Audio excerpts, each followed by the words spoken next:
Greetings, God's people. Greetings to you who have got the command, train up a child in the way he should go. Do we know how to train up our children? To what end should we train them? How are we to train them? These are questions which nag the heart of every parent. But the loving Lord who has given us this admonition cares about our perplexities. So he has given us enough information, more details, so that we need not worry how to go about. So let's begin reading these things from the Bible. In Isaiah chapter 61, verse 3, we read the goal for the training of our children. Let's read 61, verse 3, the last part. That they might be called trees of righteousness, the planting of the Lord, that he might be glorified. So the goal is that the Lord may be glorified. He has not only made things clear, he has not only answered, but he has also modeled. He has illustrated how we should do this by he himself taking up this responsibility. How did he do it? In Isaiah chapter 9, verse 6, we read of his name. There are wonderful names given for Jesus Christ. One of the names is Everlasting Father. Father, the dearest word of every little child. Jesus took up this name and he came to lead us, his children, in this path. To make us glorify his name was his goal. After walking this path of training, now he bids us go. We read in John chapter 20, verse 21, As my Father hath sent me, even so send I you. Just as he came by the Father's command to make us reflect his glory, he is sending us so that we can bring up our children so that they will glorify him too. If we are supposed to do what the Lord has done, don't we need the power that he had? Of course we do. And what is the power that he had? It's found in chapter 61, verse 1 of Isaiah. It says, The Spirit of the Lord God is upon me. The Spirit of the Lord was the power that Jesus Christ had for him to train us to reflect his glory, to glorify his name. So don't we need the Holy Spirit too? Yes, we need. The Lord knows that we need an abundance of the supply of Holy Spirit. And he has promised us in Acts chapter 2, verse 38. Repent and be baptized, every one of you, in the name of Jesus Christ, for the remission of sins, and ye shall receive the gift of the Holy Ghost. How beautiful! The same power which Jesus had is being made available to us. And why? The next verse makes it very clear. For the promise is unto you and to your children. See, we have the power to bring our children up as the Lord wants. So let's go to the next step. What is the meaning of glorifying God? How can our children glorify God? What does this word mean?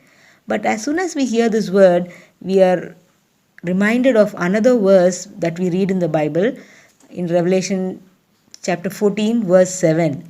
It reads, Fear God and give glory to him. So that's an admonition that the last day church is getting from heaven. So the Father in heaven is giving us an admonition to give glory to him, and at the same time we are told to bring up our children so that they will glorify God. So both of us have the same duty, we parents and our children. One thing that we shouldn't forget is we can be good reflectors of his glory. We can glorify his name as a church only as much as we glorify his name in our family. When we reflect his glory in the family, we can do so in the church also. So now let's go into digging deeper and finding out what is the meaning of giving glory to God. We read in 7th Bible commentary, page 979, to reveal his character in our own and thus make him known is the meaning of glorifying God. What is it? To reveal his character in our own and thus make him known. So this is glorifying God. Reveal his character in our being. Bible also confirms this. In Exodus chapter 33, 18th verse, Moses is asking the Lord to show him his glory. And the Lord condescends. He says, yes. And in Exodus chapter 34, 6 and 7, we see the Lord showing himself to Moses, showing his glory, allowing all his glory to pass before Moses, and that is nothing but his character. Moses hears the words of the Lord proclaiming his character. So, glorifying God is nothing other than having his character. Now, let's go on to the next step. How do we develop character? We have to develop a character in accordance, in harmony with the Word of God. In manuscripts 12, 1898, we have a wonderful quotation. Let me read it to you. The intellect and affections are to be guarded, molded, fashioned in accordance with the Word of God. The moral sentiments are to be carefully developed. This is your work, parents. You are to develop the characters of your children in harmony with the Word of God. Parents are responsible for this work entrusted them of God. So, what work are we responsible for? The development of the characters of our children. And what does developing the character mean? It simply means the moral sentiments are to be carefully developed. Again, in Testimonies Volume 5, 310th page, we read, if the thoughts are wrong, the feelings will be wrong, and the thoughts and feelings combined make up the moral character. Did you hear the words intellect and affections here? Yes, they were called in other forms, they were called the thoughts and feelings here. Thoughts and feelings, the intellect and affections, these are the places where we have to give our focus, parents.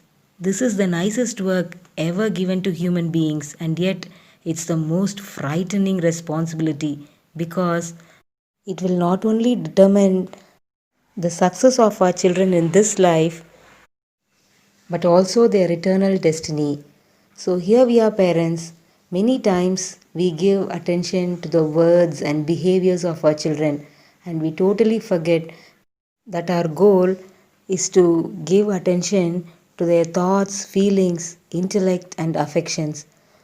So, let's start focusing on the heart of our children, the insides, the thoughts, the feelings, the intellect, and the affections. The Lord will definitely give us the necessary strength. Let's not lose heart. Let's begin afresh. This is the beginning of a new series.